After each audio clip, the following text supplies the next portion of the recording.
'Twas the night before finals, and all through the town, not a student was sleeping, not even class clowns. The study guides were done in stacks over there, in hopes they would soon have grades to compare. The students were nestled all snug at their desks, while visions of exams danced round them like pests. Students, having study guides used as a map, wanted to settle our brains for a long winter's nap. When out on the lawn there arose such a clatter, I sprang from the bed to see what was the matter. Away to the window I flew like a flash, tore open the shutters and threw up the sash.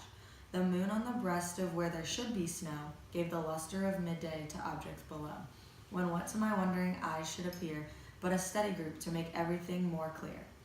With a valedictorian driver so lively and quick, I knew in a moment it was a gift from St. Nick. More rapid than eagles, his helpers they came, and he whistled and shouted and called them by name. Now Gabby, now Devin, now Carlin and Bailey, on Matthew, on Jacob, on Alex and Aubrey. To the top of the stairs, to the top of the wall, now dash in there, dash in there, dash in there all.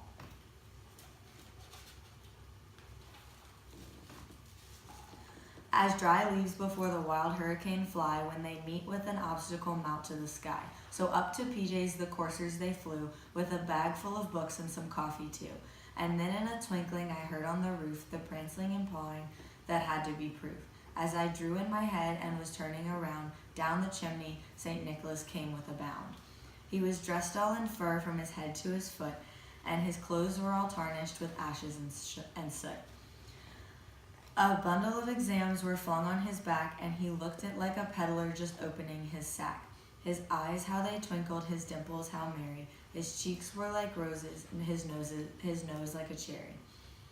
His droll like mouth drawn up like a bow, and the beard of his chin was as white as the snow.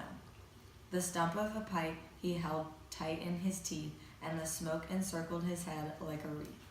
He had a broad face and small round belly that shook when he laughed like a bowl full of jelly. He was chubby and plump, a right jolly old elf, and I laughed when I saw him in spite of myself. A wink of his eye and a twist of his head soon gave me to know I had nothing to dread. He spoke not a word and went straight to work, then filled all the grades and turned with a jerk. And laying his finger aside of his nose and giving a nod up the chimney he rose. He sprang to his sleigh, to his team gave a whistle, and away they flew like the down of a thistle. But I heard him exclaim as he drove out of sight, "Happy graduation to all, and to all a good night."